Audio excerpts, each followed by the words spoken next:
November rather. I try to get it across to the folks that they shouldn't be inviting you as you're going out of the mass on Saturday night or Sunday, saying, hey, there's a meeting Monday night, will you go? So if that happened to you, I'm sorry. I hope that you have a little bit of an idea of what you're here for. But, things happen.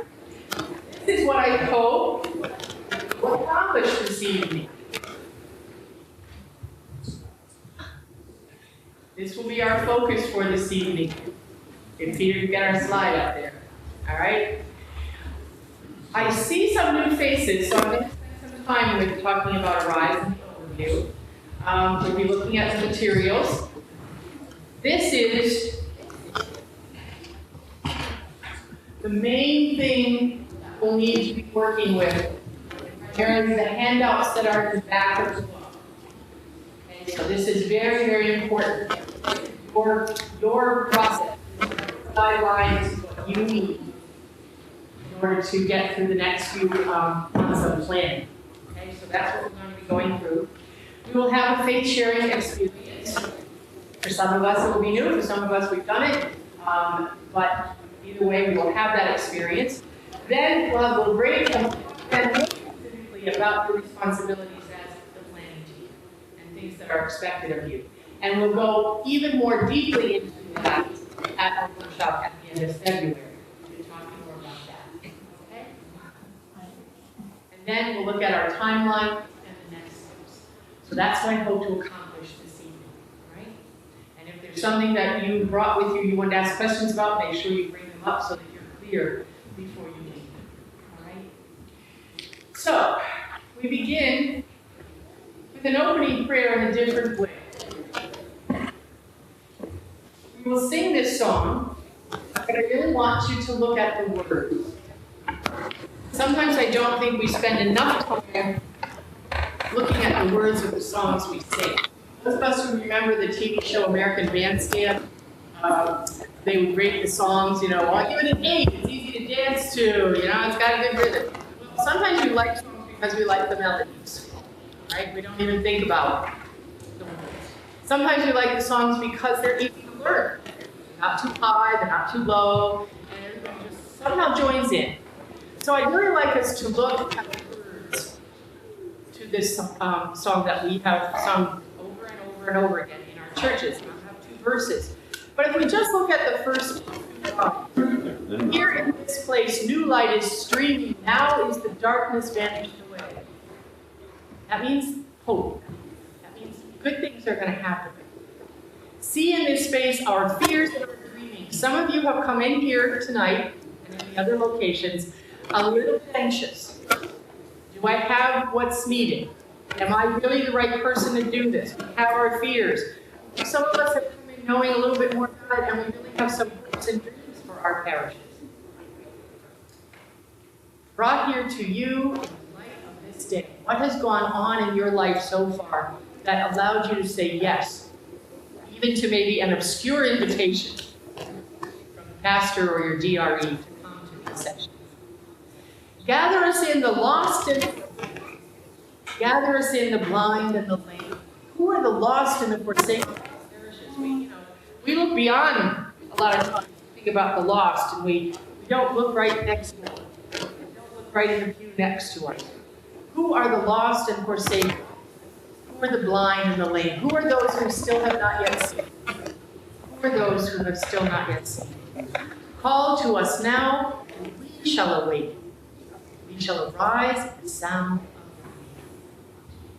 So as we're singing these words, be reflecting on what's behind them. What do we bring to this hymn? So let's begin in the name of the Father, the Son, and of the Holy Spirit. Amen. We place ourselves in God's presence in a very special way. We have been called to a new ministry in our parishes, and we have said yes. Why we said yes is yet to unfold. But we said yes, and we are here. And so we ask the Lord to give us the grace that we will need to carry on this new ministry. And so we sing. Here in this place, new light is streaming. Out of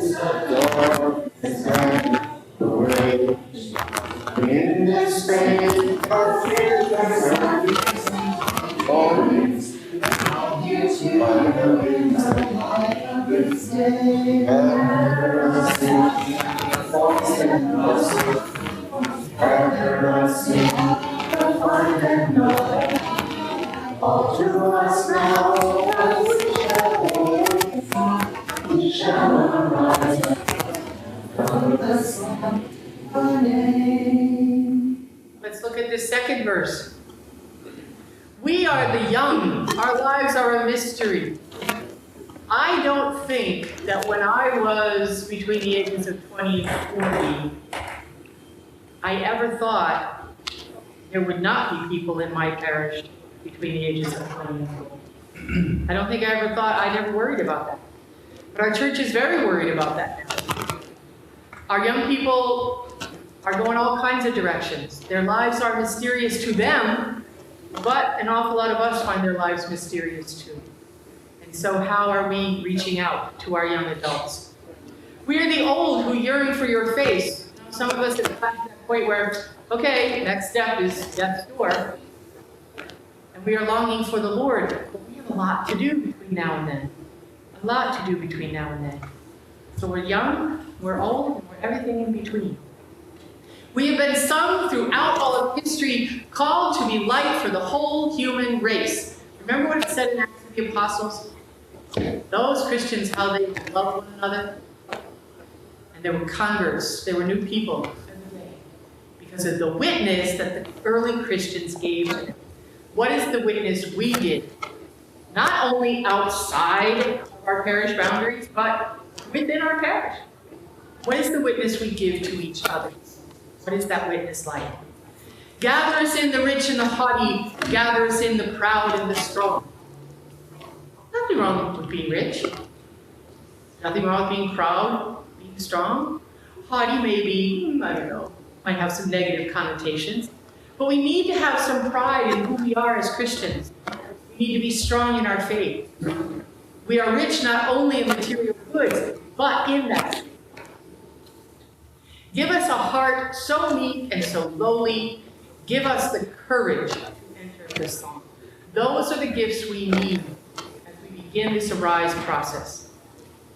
Humility, meekness, a willingness to step outside our comfort zone. Because one of the words that you're going to be hearing a lot of during these workshops and during Arise is evangelization. It's not, hasn't been for a long time, a Catholic word. We always associated it with our non-Catholic friends.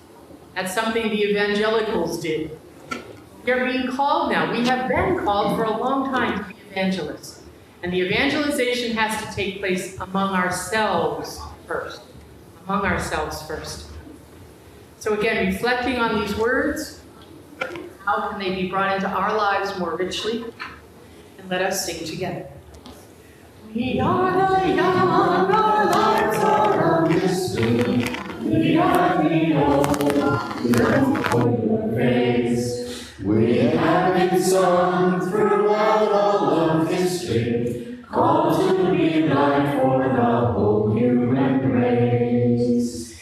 Gather us in the rich and the haughty, gather us in the proud and the strong. Give us a heart so meek and so lowly, give us the courage to enter the song. Amen. All right. So, some of you have heard about Renew International for a long time. It's been around for about almost 40 years. It began in the Archdiocese of Newark, New Jersey. Two young priests saw that parishes were actually communities of small communities. And so they wanted to nurture that. They wanted to create ways for that to happen. And so I believe that Arise is about the 4th or 5th generation of Renew. There was Renew 2000, there was Renew 21. Then there was a process which you have not encountered yet called White Catholic, and now we have Arise, so I guess that's the 5th generation. But Renew has gone to all of these places, and I believe Venezuela is not on here. We have a huge diocesan effort in Caracas, Venezuela, and we are bringing on another diocese in Venezuela, so that one's not even listed there. South Africa is awesome with Renew.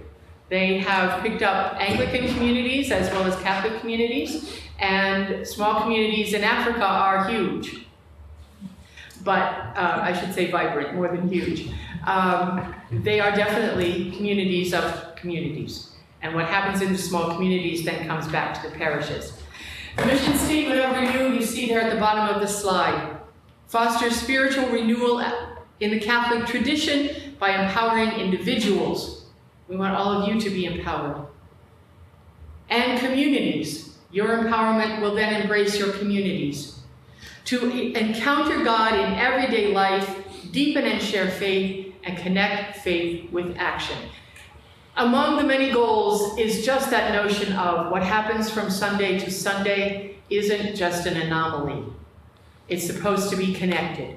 So when you leave Mass on Sunday, it should have been an opportunity for you to be enriched and enlivened to go through Monday, Tuesday, Wednesday, Thursday, Friday, Saturday, into the next Sunday. It's not just a one-time shot that we experience. With Arise, we talk about it in several ways, but one of them is, this is what we're offering to the diocese, and through the diocese it gets offered to your parishes. So right now you're experiencing one of the legs of the service, and that's an on-site workshop. And there will be several throughout the course of the 5 seasons of Arise. Then ongoing pastoral support, you'll experience a little bit of that tonight, I hope. And it simply means that between Terry Burrows and myself, if issues arise in your parishes, if you have a question, you get to call us or email us, and we can get back to you with whatever resolution to the issues that you might have.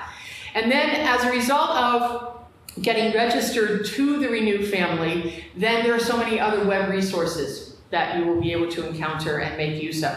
So those are the services that we offer you. The goal of Arise is remembering Christ, making Christ present for the world today. And I was just reading some things, recent quotes from Pope Francis, and he gave me a great lead-in for this. Because he said, we seek to abandon the complacent attitude that says, we have always done it this way. It's time to stop saying that in our parishes, for so many reasons. He invites us to be bold and creative in the task of rethinking the goals, structures, style, and methods that are no longer effective the way they once were in the lives of our parishes and parishioners. So there's stuff we can do, and Arise is one way of doing it. How are we going to do this? Obviously through the teaching and the preaching of our homilists, our catechists, but through the teaching and the preaching of you to each other. Of you to each other. Father and sister are not the owners of the faith, and we're just waiting to spew it out to you.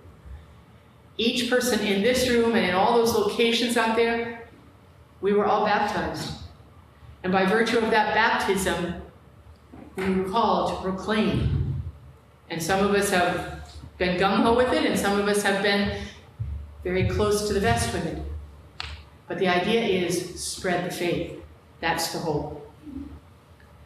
Developing these vibrant communities of faith and service. One of the things that we often ignore is when at the end of Mass, Father says, go forth and proclaim the good news, or go forth and be Christ to each other. Thanks be to God. And it's over.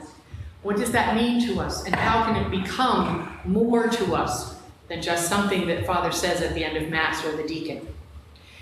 Implementing a strategy for adult faith formation. Out of Arise groups around the country, parishes have created various avenues of faith formation. They have instituted different kinds of Bible study programs. They have taken on watching Bob Barron's Catholicism series. Anything that their parishioners start saying, we wish we could, we wish we could, we wish we could. What are the ways that we can help in our adult faith formation? And I think that the key word in there is adult faith formation. We are children of God, but we are not children. We've had a lot of experiences. And those experiences have formed our faith as we've gone along. And so I'm not the same person in faith that I was 20 years ago. I've learned more, I've seen more, I've experienced more, I've talked to different people. Where is my faith now? And so in your small communities, in your parish team, you're going to share that faith with each other. Where are you on the journey? Where are you on the journey? And some of us are hesitant to talk about it, and some of us are ready to go. But that just shows where we are on the journey, that's all. It's nothing to feel guilty about, it's nothing to feel shame about. It's acknowledging this is where I am on my journey. That's all we're doing. Where are you on your faith journey? And you will have an opportunity to talk about that. The who, obviously, are the people in your parish, but it's also those people that you know should, could, would be going to church, but they're not. Because, you know, the second largest denomination in America is still the non-practicing Catholic. They'll register as Catholic, but that's as far as they go. Or they'll use those wonderful lines, I'm spiritual but not religious. Okay, that just means I don't go to church. So what you're going to be invited to look at, not just you, but also when I meet with the small community leaders in the fall, who are these people who are Catholic in name only, and we'd love to encourage them to be more a part of our parish life in some way, in some way, in some way. We're going to be meeting with campus ministers tomorrow. We're also going to be meeting with people involved in prison ministry. How can we reach out to them? The Arise materials are translated into English, Spanish, Portuguese, Haitian, Vietnamese, and Lithuanian, and also large print. So keep that in mind for the large print. Where does this happen? Where does this happen? Obviously, it's going to happen in small faith sharing communities, which we'll be talking about at the next workshop. How do we form those, et cetera, et cetera. They meet in people's homes. They meet in maybe a parish setting. Maybe your leader doesn't have a home big enough, and so there's a breakout room in the parish hall, and they're allowed to use that. Wherever the communities can meet, they might meet at In and Out. I don't know. It happens. Sunday Mass. There will be available to any of the pastors and deacons who wish them something called preaching starters. And what these are reflections of what the themes are being discussed within the small communities that apply because they match up with the readings of the Sundays. Arise is right in sync with the readings for each week. It might happen in a family setting. It might happen through religious education and youth ministry. It might happen with the school teachers. It might happen at a nursing home, retirement home. It might happen with a group of people who can't always get out and they live in an apartment complex and they're in your parish and they get together in someone's apartment. So it can happen anywhere. Anywhere that the team wants to explore the possibilities of. It can be huge. When? Okay, this is our hope. There are 5 seasons, and each season has a different theme. And you see here that the small communities would begin in the fall, and the theme is Encountering Christ. And then you see each of the themes. They're based on the liturgical time, so that during Lent, both 2015 and 2016, we're talking about that notion of conversion, because that's where we go with Lent, change our hearts, make us new people. Not so much in the sense of sacrifice, what do I have to give up? But just simply, how can I be a better person? What do I need to do to be a better person? Maybe it's not so much what do I need to give up, it's what do I need to do? And so each of the themes follows especially during Lent. So you kind of see a master schedule there, and you'll see that a few times.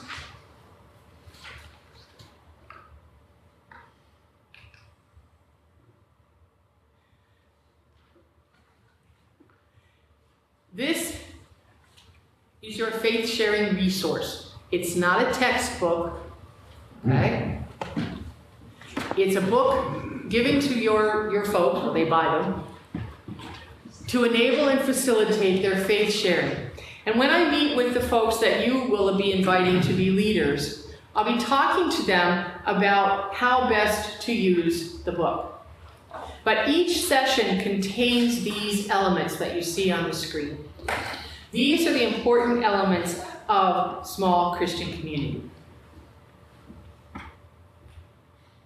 Obviously, the learning would be pretty clear. We don't spend a lot of time in catechesis in this particular book, but there will be knowledge. There will be knowledge shared among the participants. There will be some information contained in the sessions. So there is some learning that will go on. Opens and closes in prayer every session. The notion of mutual support might not be as clear the first time, especially for people who've not participated in small Christian community before, but eventually they get it. Eventually they get it. I just gave an all-day workshop for 2 parishes that are merging, and they've just completed season 1. And they said, you know, we weren't sure at first what this was going to be like. We didn't know where it was going to go, and now we wouldn't stop it for the world. We wouldn't stop it for the world. And they talked about this idea of the support, that people brought their faith concerns that they needed support for, they brought their other kinds of concerns that they needed support for, and they have, even in the course of just from October until December last year, they experienced death and illness and marriages and baptisms, and they, through their community, were supportive of each other. Sharing, obviously, if they're going to come to these sessions and they're not going to talk, they're not going to bring anything to it, then we have to ask why are they coming? And sometimes it's just because they want to be there and they want to hear what other people have to say. Not in judgment, but they're not ready to share yet. And so even in their silence, there might be a sharing. And so I'll be talking to your leaders about what are the different personalities of the people that might come to their groups. And at your next workshop, we'll be talking about who these leaders are going to be and how we'll get them and how we can work with them. And then that last one right there, mission.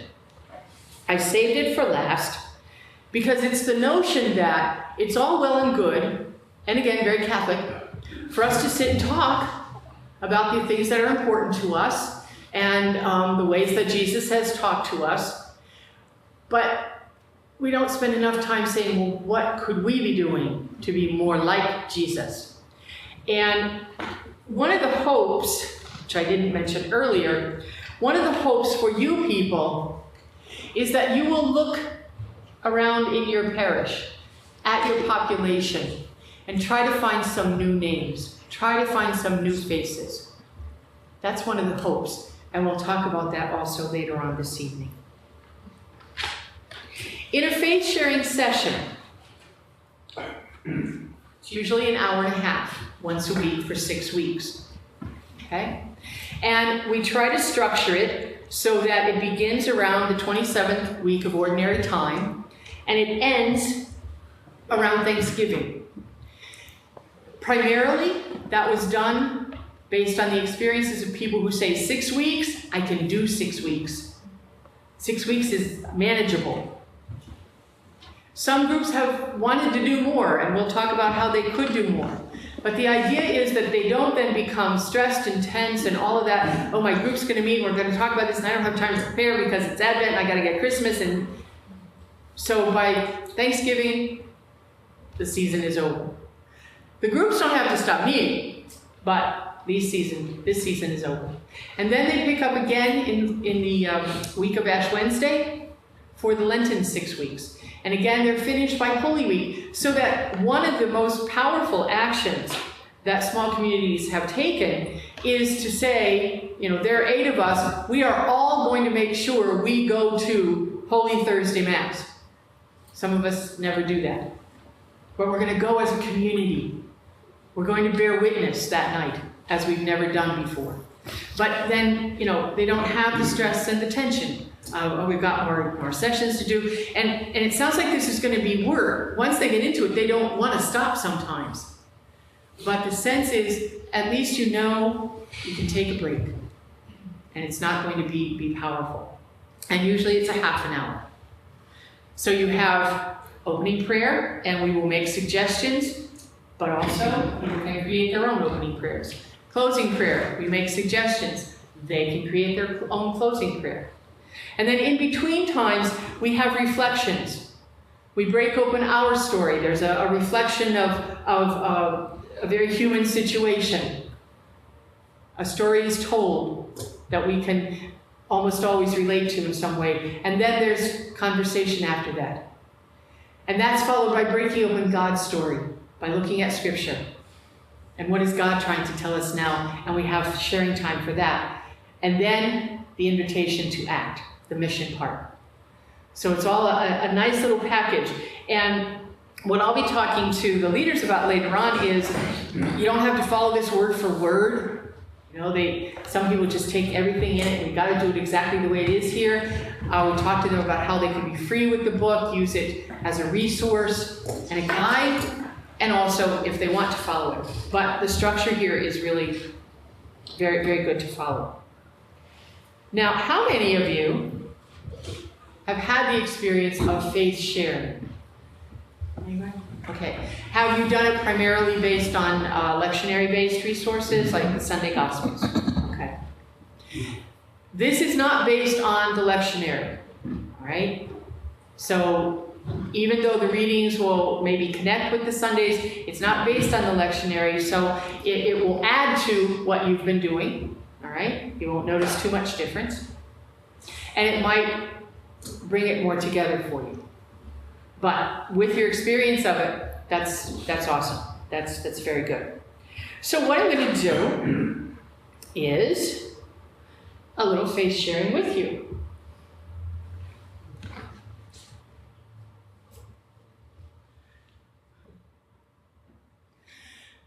So for our purposes this evening, I'm going to read the story from Mark's Gospel about the healing of a paralytic. And after I read it, then there'll be a minute of quiet or so. And then I'll ask a couple of questions. And I'll invite you at your tables, or maybe twos. And out there, gather up the best way you would like to do that. Some of you are at tables and chairs, and some of you are just in chairs. To turn to the person next to you, or in front of you, or behind you, to share your thoughts on the questions that I'll ask. Okay? So from Mark's Gospel, we hear, when Jesus returned to Capernaum after some days, it became known that he was at home.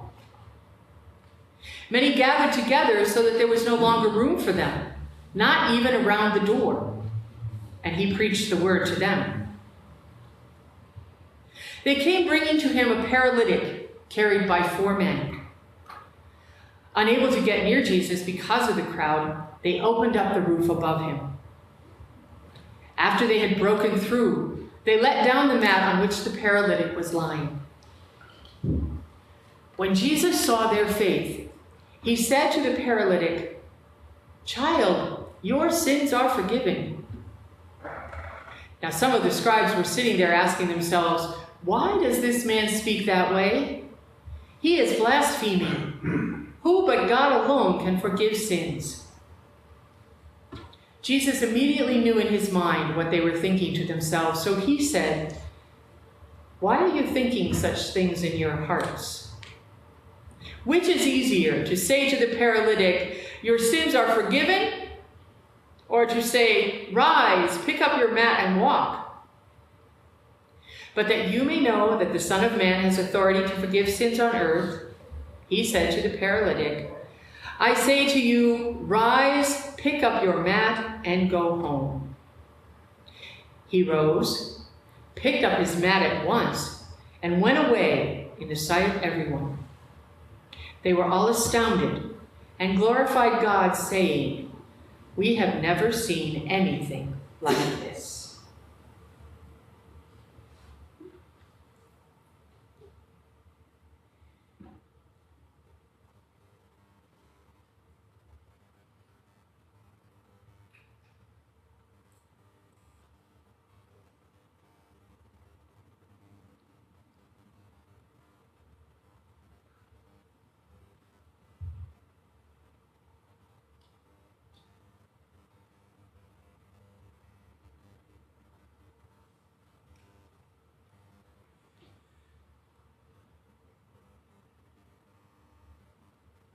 I will ask you these two questions.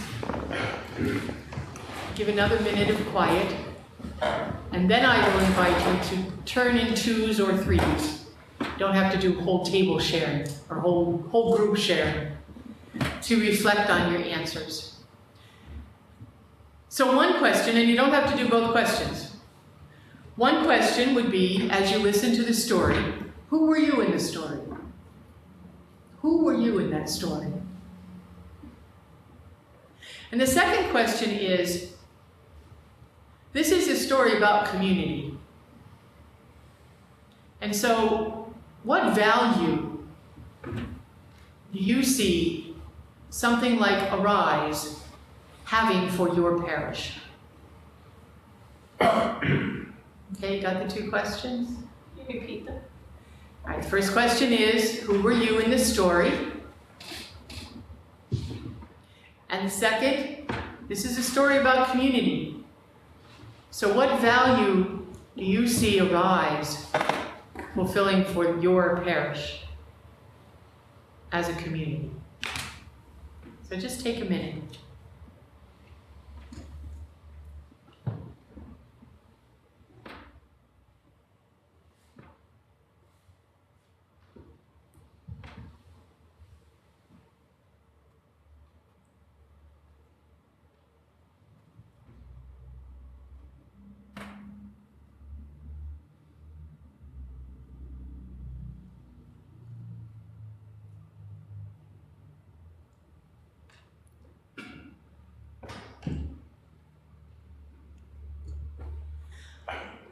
I invite you now to turn to someone near you or two people near you. Share your reflections in the next 10 minutes.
Beginning is now and shall be without end.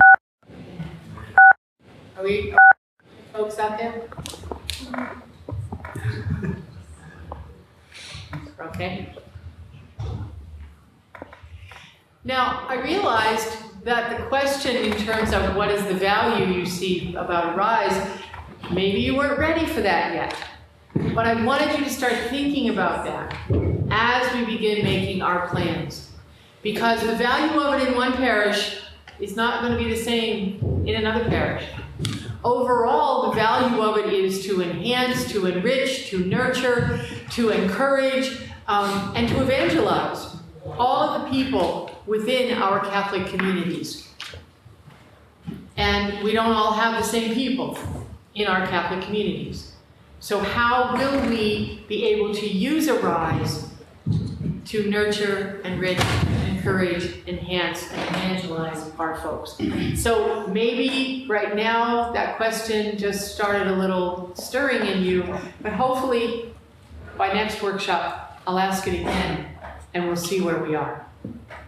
In terms of Arise in general, are there questions? Does anybody out there in all those wonderful places, are there, not about yourselves on the team yet, that's coming in a couple of minutes, but in terms of Arise itself, are there any questions that you might still have? Anybody?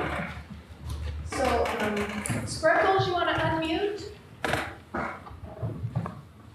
Unmute old Spreckles. Okay, you can be heard. Oh, okay. I have a question about it.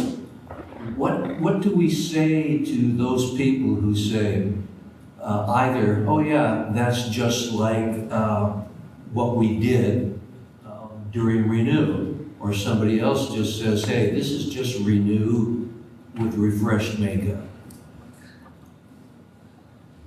Okay. That is a very good question, and it gets asked quite a number of times. I have a couple of different responses to it. One of the things that I feel as a Catholic is that I'm real comfortable in my faith, you know, and my comfort shows in the way I respond to challenges and requests and that sort of thing from my parish. So I think that some of us who have been through Renew in the last 30 years have become very comfortable. And we like our group, and we've grown a lot together. But guess what? There's a whole new generation of folks out there that need us. And are we willing to take all the incredible experiences of our Renew community that's been together for so long and burst forth to be with other groups, to start new communities? And that will enliven and enrich the parish. So it's a challenge in that regard. Also, a lot of the Renew groups have stayed with the lectionary-based kinds of faith sharing, and this is just another experience of what it means to share our faith as true disciples of Jesus Christ. And everything about Arise is about Jesus Christ. So that we're talking about what it means, who is Jesus to us?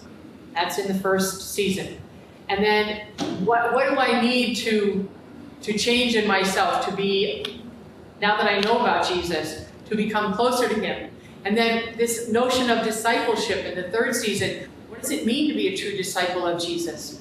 And then another opportunity to again look at ourselves, at myself, and say, what still needs to be changed? I've come so far, and what still needs to be changed? And by the fifth season, what greater good, what greater action can I give to my fellow communities, my parish, as a believer? So yeah, I think we could rest nicely in the communities that we have and just say, sure, this is just another version of Renew.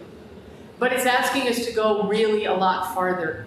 And one of my my hopes, and I know it's always been a hope of our parishes, of our founder for parishes, is that they will see themselves as enablers and people that can empower others, so that it's not all just about the four of us feeling good about who we are and what we're doing and isn't it great and we belong to Rosary group and the men's club and we're lectors and we're ushers and we're on parish council.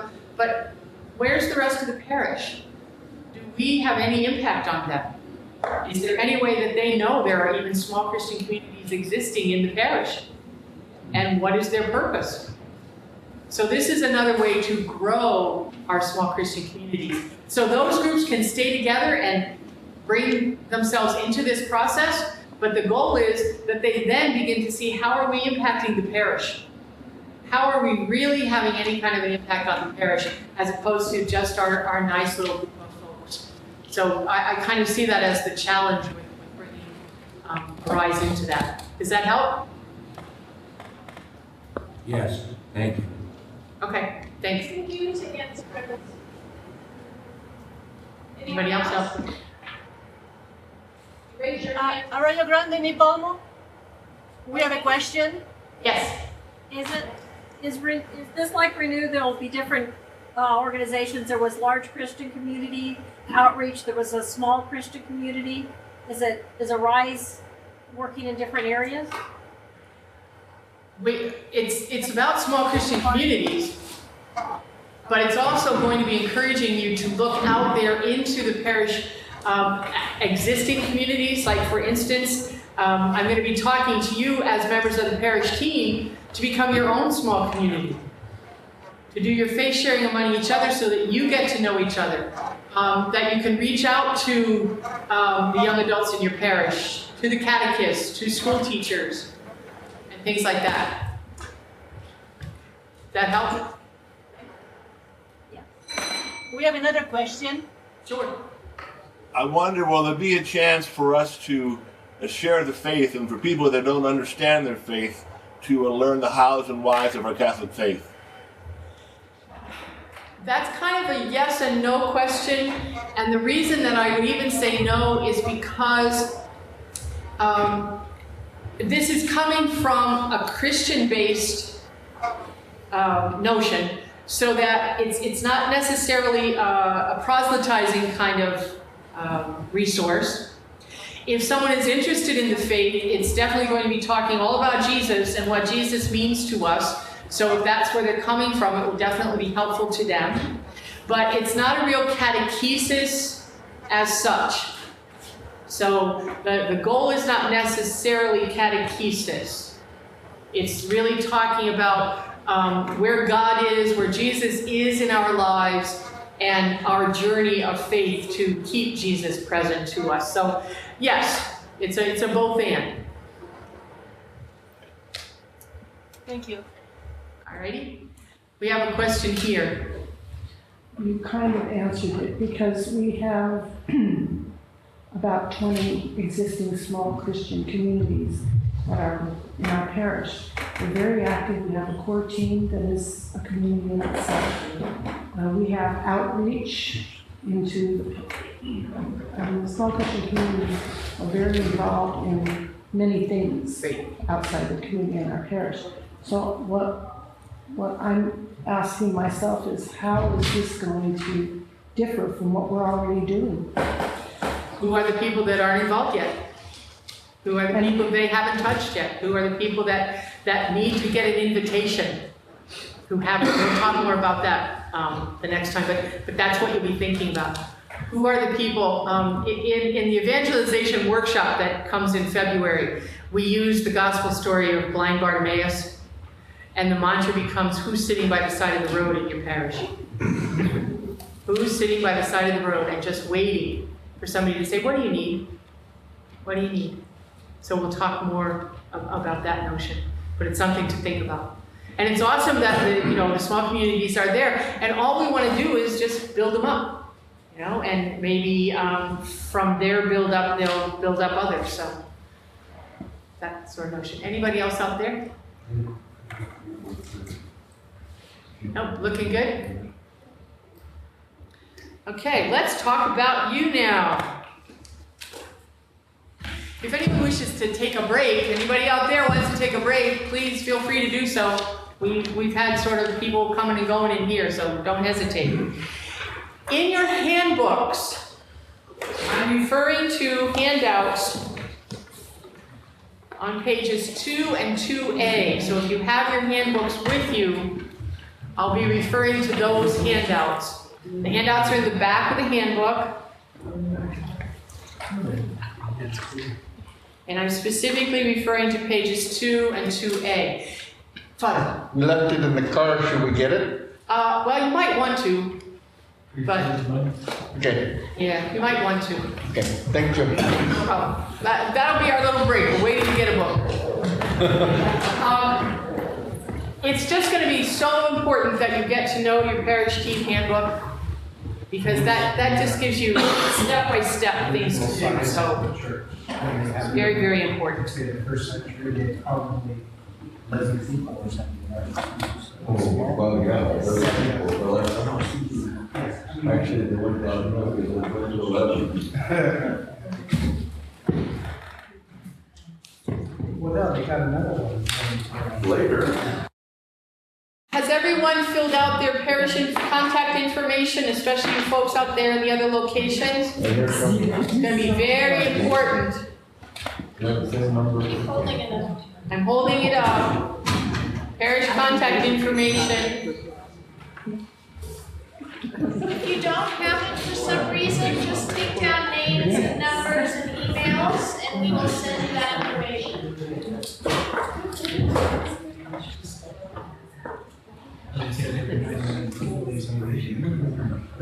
Terry?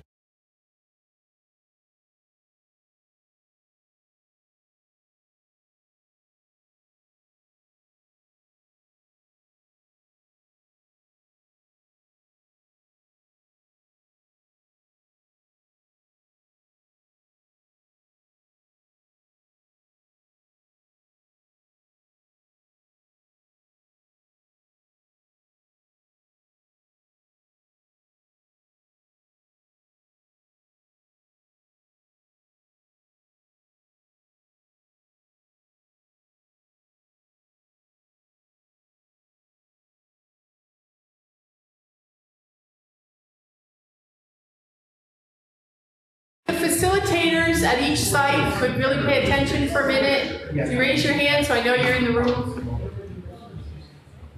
Okay, great. You should have had a sheet that had the parish contact information sign-in sheet. You also should have had an evaluation form. And then copies of something called parish registration web codes. Instructions? Web registration instructions.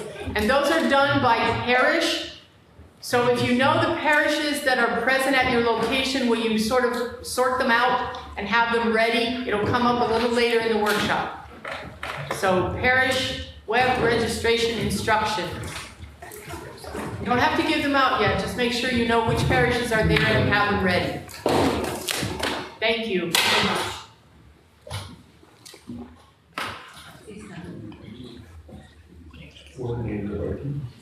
Okay, the slide you have up here is what we're talking about in handouts 2 and 2A.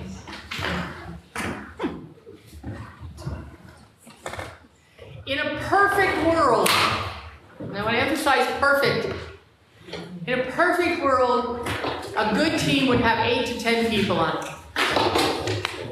Now, thinking about the size of your parish, the number of families, that sort of thing, your parish team might be smaller. But look at some of the membership expectations. So hopefully the pastor would be a member of the team. Not the responsible person, that's why we have a parish coordinator, but he would be a member of the team. Or in some way there would be a determination of how Father sees himself being involved, how you wish he would be involved, and that sort of thing. Every parish needs to have a coordinator.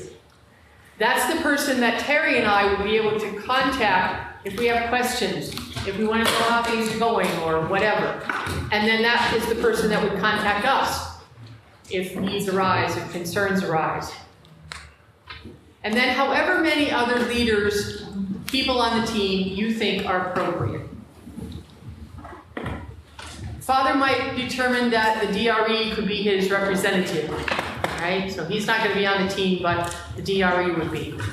99 and 44, 100% of the time, we will pick the DRE, or the Director of Faith Formation, to be the parish coordinator. How many hats can that person wear? And the key to this is that it cannot just become one more job to be done. It cannot become that. Because if it does, then it's not going to be half as successful as it could be. So why pile on more work? If we are indeed looking for ways to foster people's gifts, to nurture and encourage people, why do we pick the same old folks? I don't mean that chronologically. I mean that simply the same people are there doing everything. This is an awesome opportunity. I can't stress it enough. It's an awesome opportunity to look for new folks, to look for new faces. And it would be great if you could have a parish council member on the team. You need some folks who are creative in technology, creative in graphic arts, creative in communication skills of any kind, whether it's just use of media or how they are going to decorate for meetings or whatever. Just people that are going to be creative. And also, being creative people, sometimes they'll think enough out of the box that they'll push us. Sometimes that's what creative people do. People who have good communication skills will be very important.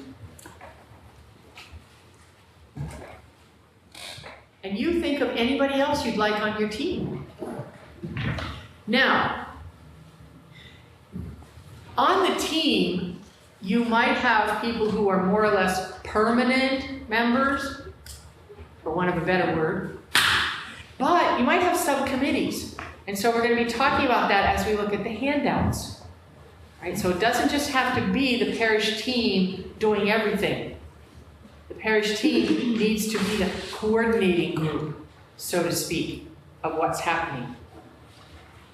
We need you to think of yourselves as a small community, so that I encourage you to continue your lectionary-based faith sharing if you wish to do so, but each time the parish team meets, have faith sharing as part of the meeting, so that you become a model for the small communities that you want to form. In the book, it talks about agendas for meetings, when meetings should go on. That's why you need to really familiarize yourself with the handbook. If you follow the handbook, it's a snap. Just do what it says. If that's all you do, just follow the handbook. But feel free, adapt the handbook. Okay? Don't make sure you have to do every single thing. But if you yourselves can become a small Christian community, that will be awesome. These are the four main areas. And in handout 2 and handout 2A, you'll see what some of the roles and responsibilities are. So in the beginning, how are we going to get the word out? How are we going to let people know this is happening? This has to happen at a diocesan level also. That will be sort of, Terry's little forte there. How can she get the word out into the diocese? And then how can we convey what's happening in the parishes? And how can we keep it in the minds of the parishes? I have a wonderful gentleman in a parish in Amarillo Diocese, and he loves to tell this story about himself. And they were doing the other process called White Catholic, and every week in the bulletin there was the White Catholic corner. And these small communities are doing this, and this small community did that, and I'll be talking later to your leaders about the idea of naming your community. So they would see, the ARC community is going to do this, that, and the other thing, and the Children of Mary had this thing going on every week. So they're now into their 4th year in process, and one Sunday after Mass, Sam went up to Father, and he said, "Father, don't we have small communities anymore?" Father said, well, sure, Sam. You know, they've been meeting for a couple weeks. Well, how the hell will we know? There's nothing in the bulletin. Father said, oh, sorry, Sam. And they came back. So at least somebody was reading the bulletin. So how do we get the word out there? That's why you need to think on your committee. Do you have some folks who are good with technology? What about Facebook? Our Hispanic brothers and sisters are very, very good at putting things out on Facebook about their small Christian communities. We read about them all the time, what they're doing, when they're going to workshops, when the next meetings are, what they've discussed. What about Facebook? What about any kind of other advertising or marketing? Are flyers just something you paste on the wall and they're surrounded by thousands of other things? We have to acknowledge that some of the people that hopefully we're going to be reaching out to are not in church every weekend, so the bulletin could be nothing to them.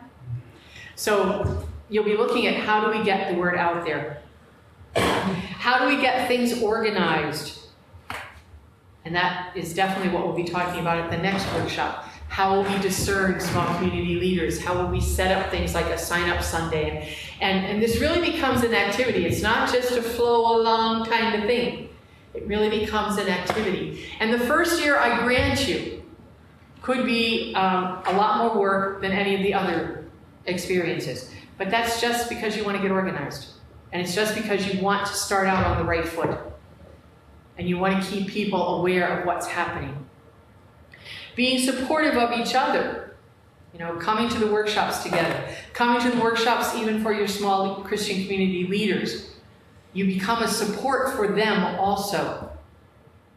And in parishes where you've had communities for a long time, that level of support might not be necessary, but if you start bringing in new communities, that level of support is going to be very necessary. Because you see where these current communities are now. You've seen how they've grown and what they've done, and now you want to bring in new communities. Well, they're just starting. They're not where these other folks are.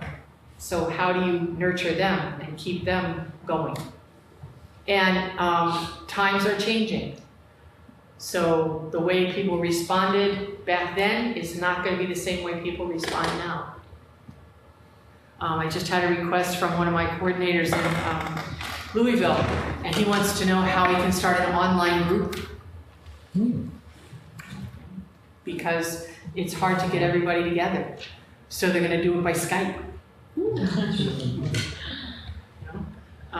They're going to, like, some guys are going to be in the office, and some guys are going to be at home, but they're going to Skype it. Because it's important to them, they want to do it, but it's just gotten crazy. So see, there are lots of things that are possible that we never would have thought about before. They just weren't part and parcel of our world. And then evaluating and celebrating. One thing we encourage, and it's in your handbook, is various kinds of commissionings.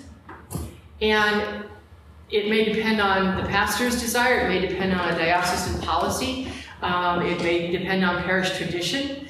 But we encourage the members of the planning team to be commissioned in front of the parish. We encourage somehow the small community leaders, once they're chosen, to somehow be blessed and commissioned. It is a new ministry in the parish, and that is something a little above and beyond what has been going on for the existing small communities also, so that their blessing and commissioning might be an acknowledgement of their existing for so many years. In this parish that I was at on Saturday in New Jersey, the pastor starts every training session with Mass. And the people who come to Mass aren't just the people going to the workshop there, it's the usual Saturday morning Mass. And so everybody knows why everybody's there. You know, we're here for this workshop. And so that generates conversation. It generates conversation. You'll be asked at the end of each season to evaluate, and we usually do that online through SurveyMonkey, or the monkey survey as some people like to call it. So we have a SurveyMonkey set up, and then we encourage you as parish planning team people to celebrate with your leaders. Bring them together so that they know they're important. so that they know they mean something. The time that they've spent going to workshops, the time that they've given to prepare and be the leaders of these groups has meant something. And so in some way to celebrate them. And also then to bring them together to talk about their experiences. We spent about an hour and a half at the workshop on Saturday having the leaders talk about what their first season's experiences were like. And it was most profound and most, I mean, tears and laughter and the whole 9 yards, because they didn't know what they were getting into that first season, and boy, are they ready for the second. They want to go gung-ho with this, gung-ho. So we celebrated together after they evaluated. So that's all part and parcel. And you will see in handout 2A, 2 sheets of paper, talk about the specific areas of responsibility. And this is something that you folks need to be praying about. Where are your gifts? What gifts do you bring to this parish team? And where do you see them? And what other responsibilities that we might not have mentioned on here come up for your parish? Oh, we don't need to worry about that, but we need to worry about this. Or this isn't a concern for us as a parish, but this other thing is, and it's not on the paper, so let's put it in. That's fine, that's fine. But as the members of the team, where will your gifts be most used? Where will you be able to offer the best of yourself? And you may need to form little subcommittees. It's quite possible. You know some people who could be temporary members of the committee because they are really good at making phone calls and they're excellent at doing technology, but they can't give as much time as you've been willing to give. So they're sort of ad hoc or subcommittee people. That's fine. Get as many people involved as possible. And then when the day comes that you have to say, listen, I have been doing this now for 2 years, and I know there's another year to go, but this has happened, that's happened, this has come along in my life. I think it's time for somebody else to move into my position, and I've got just the person because they were on a committee with us and we know how they work. So see, you're building in a succession possibility, okay? So as you're reading over these areas of responsibility between now and your next meeting as a team, where do you see yourself? Where would you put your name? And maybe somebody might put your name someplace you didn't even think of. So you talk about, why do you think I can do that? Why do you think that's one of my gifts? So you can self-nominate, or someone might nominate you for it. What are the skills we're looking for? Organizational skills, communication skills, creativity, people skills, analytical skills, whatever. You name it, we'll use it for the betterment of our parish life. That's what it's all about. That's what it's all about. So you go through your handbook. When should you be having your meetings? Make those plans. How will you decide what areas of responsibility you would like to take on? Are there other areas that you think you need to concentrate on in your parish? Who will take care of those? And then when we come back in February, we'll make sure that the areas of responsibility are clear. Everybody sort of knows what they're doing and do follow-up questions. Because our primary goal at the workshop in February is to talk about how we'll invite people to be small community leaders who might not already be them, okay? How will we get new people? And as I said before, who are the people sitting on the margins? Who are the people sitting by the side of the road in our parish that are crying out just like Bartimaeus was? And have we asked them what they need? And have we helped them in any way? So handout 2 and 2A are very, very important for you to be looking over the next few days before your next team meeting. Okay? All right, questions about the team responsibilities and things of that nature?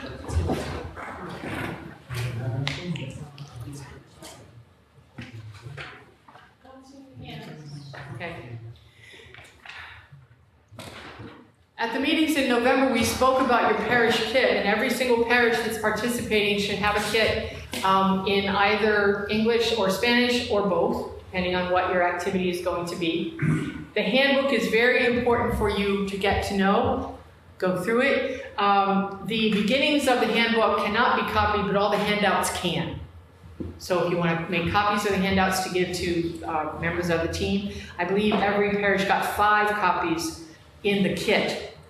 But if you have more than 5 people on your team, then you can make copies of the handouts. But the other material is copyrighted. Okay? Familiarize yourself with the kit so that you know what the various components are that you could offer to your people. And in each kit, there was a copy of each of the 5 seasons. So you might want to look through those so that you're aware when your leaders have questions about them. If I haven't answered them adequately, at least you'll have some knowledge of what's in the books.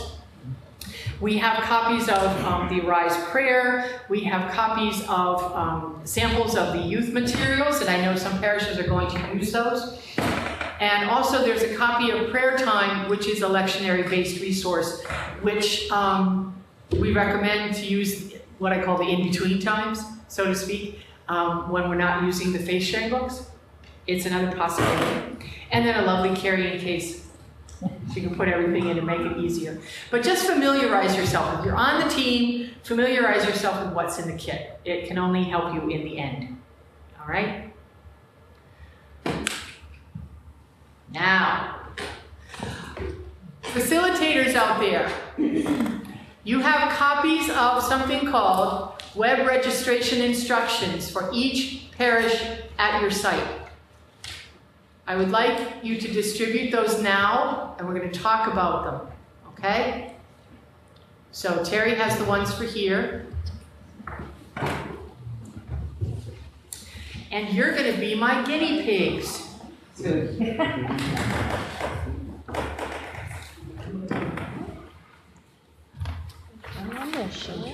We're all about technology at Renew, but because we are in so many different countries and places, sometimes not always easy. So those of you who have with you a smartphone, an iPhone, an iPad, you ready?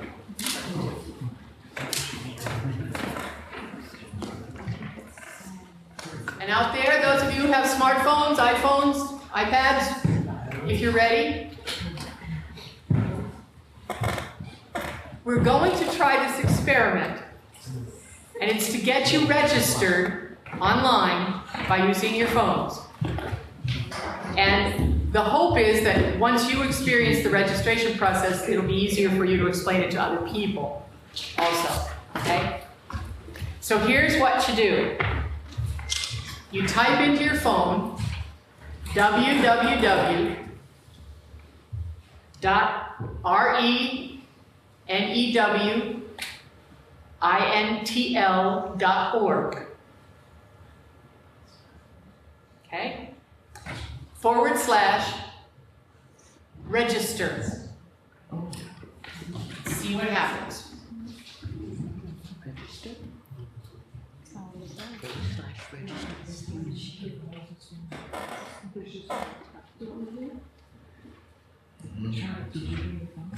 Did it ask for your email address? Yes, it did. Okay.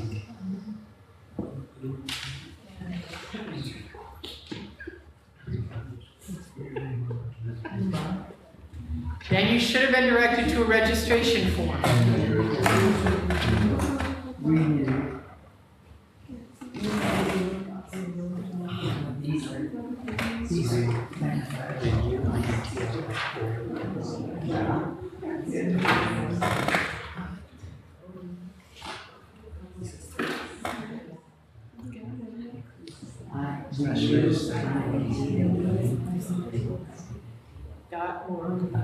.org/register.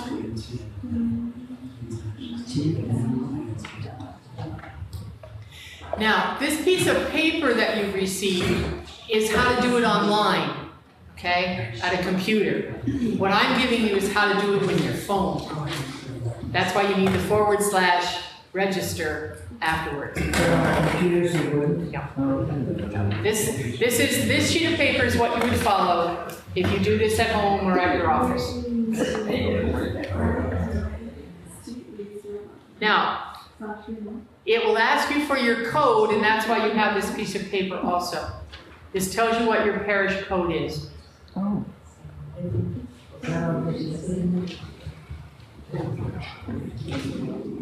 Anybody succeed yet?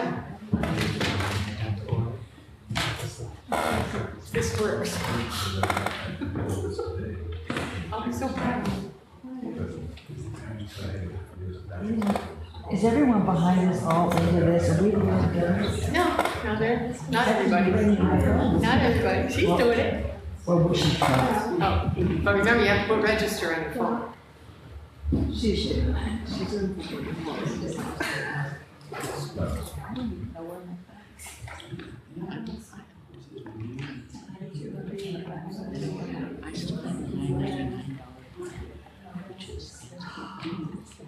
How we doing? Is anybody out there succeeded? You did it, Josephine. But you have to put something else in, right? No, you got it. Your code. Your code. You No, you have to Your put a code email for and your- St. Angela's. See, this is fun. This is good. I'm glad we are a small community. All right. Anybody want to start over? Yeah. And then slash register. Slash register. Or awintl.org. Yeah. It is reading registration. Yeah. It is forward slash register now. It's the forward slash. We will now line up in a circle. Okay. You got it. Josephine, why don't you hold it horizontally? There you go. I don't know what that'll do, but that's all right. How we doing out there, techno folks? Anybody got it out there? Wait to hear from Interlands to see if anybody's done it. Hers last few minutes. Go ahead. Are you in? Did you do it? We have one registered. All right. Okay, we got another one coming. Anyone in Paso or Hollister?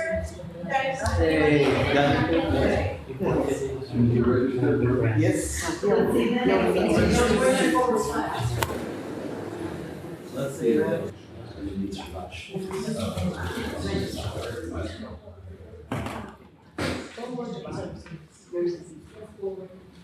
Yeah, I was I'm always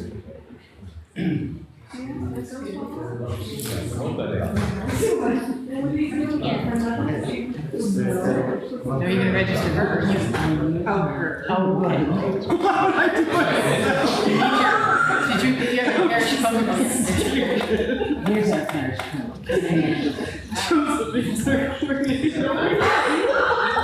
Okay, now it asks for your email. We're older before we were kids. No, if you were a kid, you'd have this. You know what? For the person who does not have a smartphone with us tonight.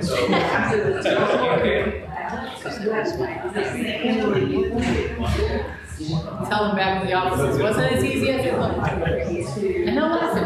They'll say, I just brought my iPad. Didn't know we needed to be modern. well, I didn't know this was gonna happen. They told me.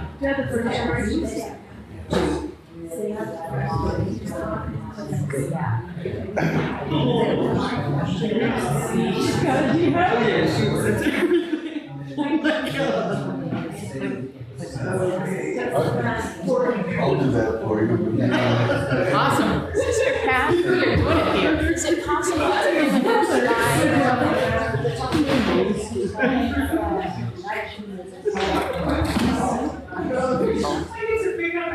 But yeah. Hey, do it! If they have questions, they can let us know. Yeah, if they haven't gotten it done, they can just. Is anybody trying it out there? Okay, who else has gotten registered in this room? I know someone over here. Vernon? Okay, we're working on it here. Excellent. It's 3 more than we had before.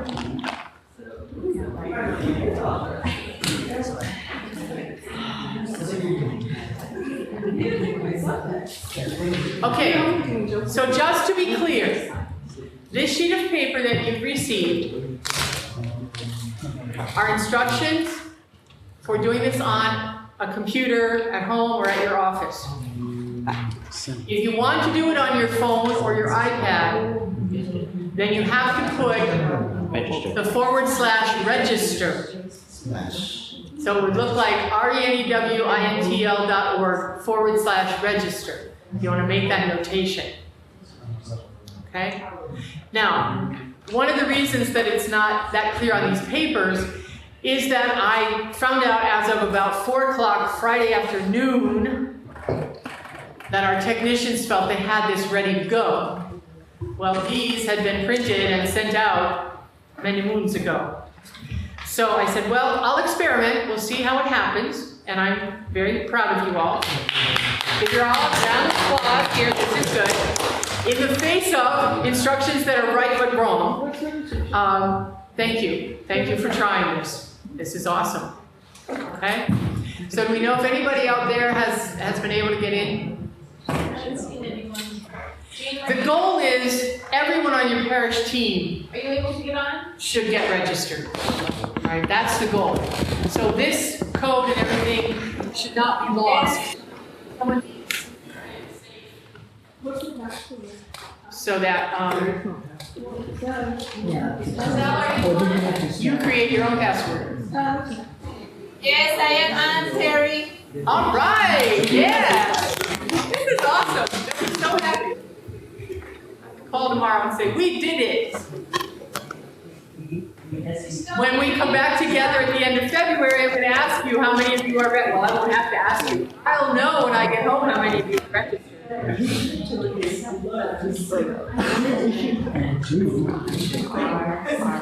This is awesome. Little did you know. Okay, now, when you get yourselves registered, these are the kinds of things that you'll find on our Renew website. Okay, it will tell you when you log in that you have access to anything about Arise at this point. And so you click on that, it'll take you to the library, it'll take you to all these various resources. There will be logos you can print out, there, however your team wants to start advertising. And again, you don't have to think about that just yet. What you have to think about is these roles and responsibilities, and do you feel capable? Do you want to invite more people to join your team? Do you want to create subcommittees and ad hoc committees and that kind of thing? When we come back together in February, I'll talk to you more specifically about advertising, publicizing, etc. Okay, so don't weigh too heavily on that now. Think more about what role do I see myself participating in on the team. Is she in? She's in. Yes! All right. So raise your hand if you got registered. I want to see who's 1, 2, 3. Well, all right. Excellent. Thank you very much for taking that time. Anybody who's still trying, I appreciate it. There's like 3 or 4. 3 or 4 in the other locations? Awesome. Thank you so much for taking the time to try. That was great. A little craziness for all of you.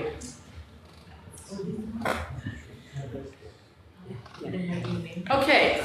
Whoever got registered is now living. This is a timeline that will get more enfleshed as we're going through it. But your next workshops, 24th and 25th of February, similar setting, one live location and then broadcast to the others. Small community leader formation will take place August, September, because the hope is that season 1 would begin around October the 5th. Okay? And so most of our trainings take place between August and September to get them in. And then in The spring of 2015, there would be another training session. But there would be contact with you, and there would be how are things going, and when are you evaluating and celebrating, and all that sort of stuff in between times. So that's kind of a timeline. And it will get more flesh on it as Terry and I look at calendars and the things that are going on. But that will help you as members of the parish team. So when is the small, the leader formation? August or September, somewhere in there. In time for books to get ordered and for them to feel comfortable with what they're going to be doing and that sort of thing before around October 5th. Now, I always like to say this to groups because I think sometimes we start putting barriers and obstacles in our way. We speak in broad terms in a sense about the scheduling, okay? And so these are kind of strange examples and they may not apply to around here, but then again, they might. At Renew, we sort of have our own little timeline, and the people who are getting the orders for the books, they keep track. And so one of the dioceses I suddenly get this frantic call from customer service saying, your diocese hasn't ordered any books yet. And it's now like October 8th. So of course, there's panic in the streets. They must not be doing it, there's a problem. So I started calling around. Oh, Sister Pat, don't worry, don't worry. See, the harvest hasn't come in yet. And until we get that settled, our groups aren't going to meet. So they kind of went through all of Advent. And they were fine with that. That was their schedule. It was not a problem. Another group who was up in Minnesota, the only day they could meet was a Monday. And so they put down, every Monday from October, whatever, to Thanksgiving, at 7 o'clock, they would meet. Well, as crazy as it sounds, in the 6 weeks, there were 4 snowstorms. And they all started on Sunday night. And they went into Tuesday. And so they were meeting long into Lent for the first season because they couldn't get together. He got in? Good. All right. So you have to look at the life of your parish. You have to look at everything else that's going on. I realize that. One of the issues that we faced at one point was having DREs who were members of the teams and the parish coordinators calling us saying, we don't know what we're going to do. We got the year of faith. We got the new evangelization. We got election year. We got the whole thing about marriage and the family. And now we have Arise. Really? Can you give us one more thing to do? Well, what we tend to do is lose the perspective that they're all part and parcel of each other, that the year of faith was not separated from the new evangelization, and the new evangelization wasn't separated from election year, and election year wasn't separated from Arise. They all work together. So how did the themes of the year of faith, the topics of the new evangelization, fit into what your folks were talking about in your Arise seasons? They do not have to be compartmentalized, which is what we tend to do in our parishes. Well, we got Bible study, so we can't have this. Why not? Why doesn't Bible study complement? Why doesn't this complement Bible study? You're doing something on Catholicism. Why doesn't that complement the other things that are happening? We don't have to compartmentalize. So whenever you get to that point where you're saying, oh, there's so much to do, and now we have this, and we have this, and we have this. No, we have all this to do. We have all this to do. And if you're only one person, then who else is out there to help you? Who else is out there to help you?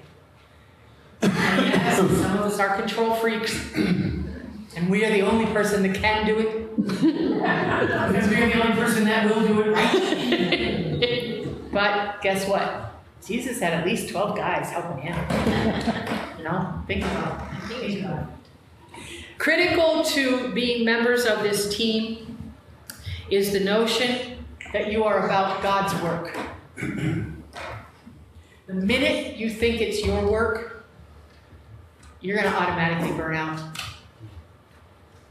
You're not going to have the energy for it. You're going to lose enthusiasm for it. It will become just one more thing to do. This is God's work. God is part and parcel of our parish life. God has chosen each one of you for some reason, and we know that because you're here tonight. And you said, yes, I'll go. I'll go. Just like Jesus said, come follow me, and they did. And some were a little behind and said, I'm not sure if I want to go all the way. And some were right there up front. And some of you are in that.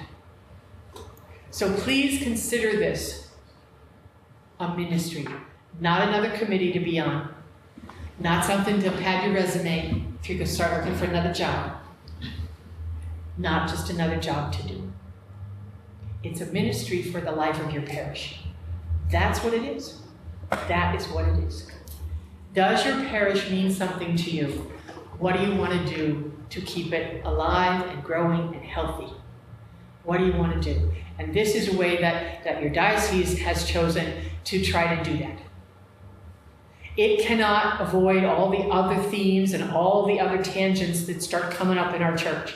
You know what that's like. We just had the dioceses putting out surveys for this new synod that's coming up. But it gave people things to think about. It gave people things to think about. So it's all part and parcel. It's all part and parcel. And some days we give more time to this than this, and other days we give more time to this than this. But it all gets our attention because it's all the ways that we want to keep our parishes alive. That is so, so important.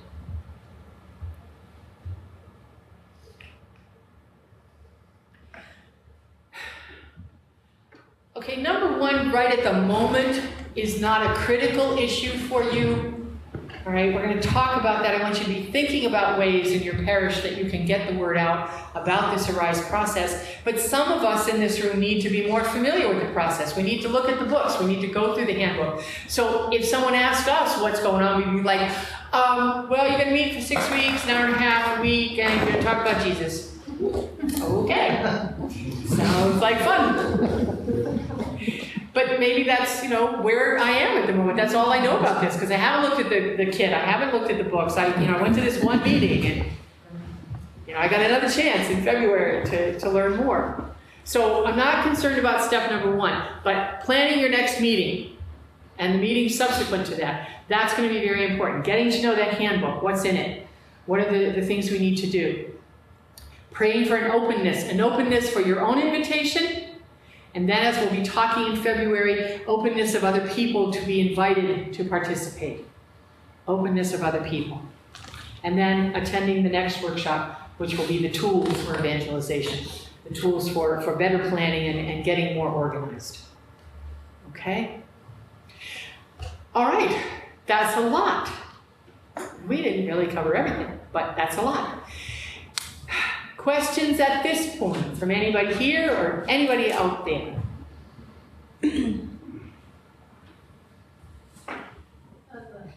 Roy Brennan? Yes, from St. Joseph's in Napomo. We need to get a hold of 2 more of the core team manuals. Where would we go? I mean, is the fastest way just to go online, or do we have some up in San Luis? Extras to buy? You have any extras? Okay, I need, give Terry your mailing. What parish is this? St. Joseph's, okay. Napomo. All right, St. Joseph's in Como? Napomo. Anyway, I will make sure. You want 2 more? 2, yes, please. Okay, I will make sure you get those. Thank you. Thank you. Hollister has a question. Yes. Go. On tomorrow's session, we'll be having some of the people coming from CCD and want to know about family and youth programs. Will you speak to that tomorrow?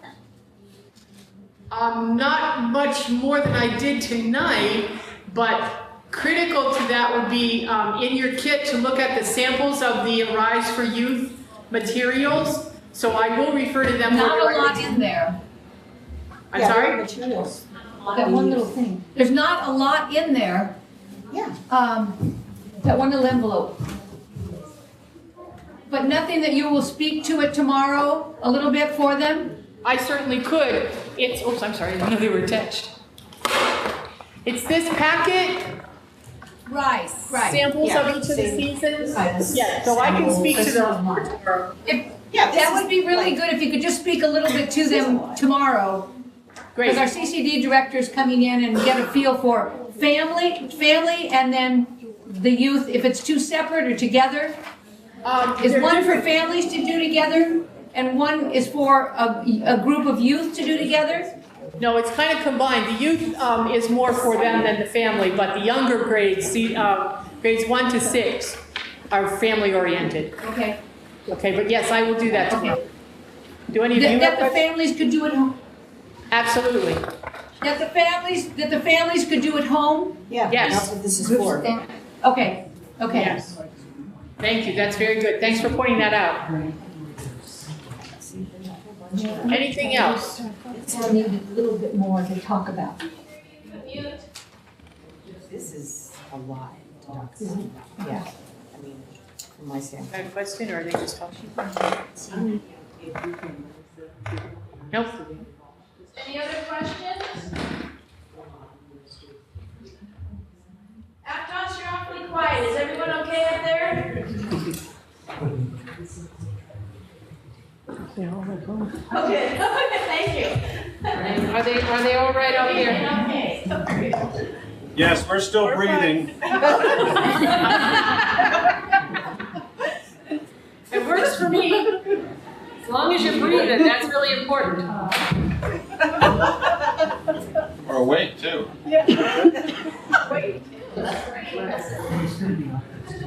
Okay, any other questions? Have we covered as much as you can take in for right now? Know that there will be more. Lots more. I'm going to hold you in prayer over these next few weeks as you decide to make the commitment. I'm sure you will. And then to talk about the roles that you have. And among I really want to thank you for taking the time to try to register online. That was awesome, and they will so appreciate that in the office, so this is very good. So we've got about 8 or 10 registrations. But as I said, I'll be able to know if you've registered or not. So I'll be back in February with my tally sheet. So be ready. Hopefully you'll all be able to do that. So thank you for your participation. Yeah. Does every person register, or only one person per parish? No, everyone in the parish, on the parish team can register. With the same code. But you create your own password. Okay, but And then so you can download, so each person could download something they might want to use. if they wish, yes. Is that right? Yes. Yes. Okay. Yes. And then we will be. Is there a cost? Say again? Is there a cost for those kinds of downloads? No. No. Okay. All included in that cost of the. Yeah, it's all, well, the downloads are in the library, so they're available for people. But the cost to them was you bought a kit and Right. also the diocese paid for your training. Right. So the parish bought the kit, the diocese has paid for your training, and then everything else is available to you on the library and some of the other resources. Any other books or things like that, yes, you'd have to buy on your own, but you would get discounts because you're members of the Renew family now, so. Yes, sir. Are some of these handouts online, or you just download them? From your handbook? No. No. No, but you could. So are you telling me that the price in the resource book is different than? You will probably see a member price when you register. That's a public price, public pricing. Public. Yeah, that goes out to anybody, conferences and stuff like that. Pat, isn't there a discount if they buy in bulk? And if you buy in bulk, yes, there is a discount. An additional discount? If you wanted to get organized and combine with another parish or something and buy your books in bulk, then you can get a bigger discount. Right. Okay, well, before our closing prayer, I want to say thank you. I'm sure you have lots to think about. I hope that, I gave you enough to think about. And I hope that you feel that God is really calling you to this. As we get ready to go, I would ask you to fill out the evaluations. There were forms on your tables, and hopefully the folks out there got copies of the evaluation, and the facilitators will collect those. And so as we get ready to go home, I thank God for your presence and your participation. I've appreciated your questions. And I think I did have one more slide. Yes, as I said that. Here you see the people you can contact. I should have done that. The people you can contact for more information. Terry has her email address up there on the slide and her phone number. And there's my email address and phone number also. That number is a cell phone, so if texting works great for you and you need me in the middle of something like this, feel free to text. I just take a picture of the screen. See, this is good. Who needs to copy anything down anymore? Just take a picture. Yeah, I know, right? Sorry about that.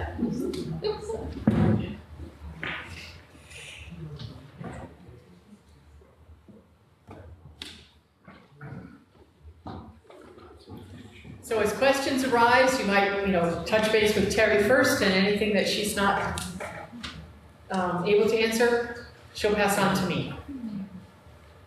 So we'll sort of team up and try to get you the best and most efficient information.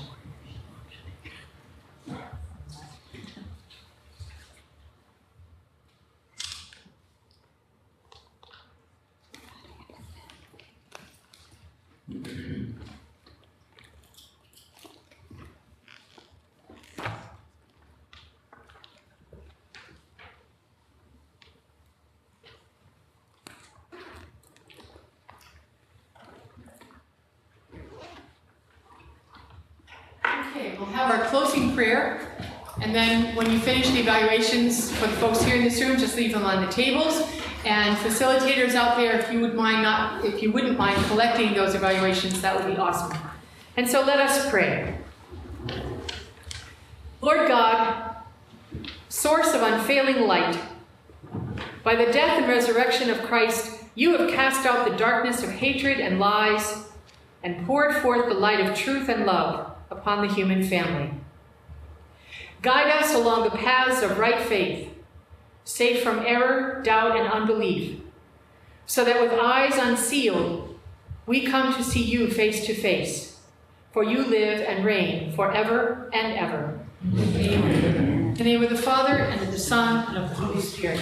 Amen. Thank you all very much. Get home safely, and I'll see you in a month. Thank you. Thank you. Oh, and leave your parish contact information also.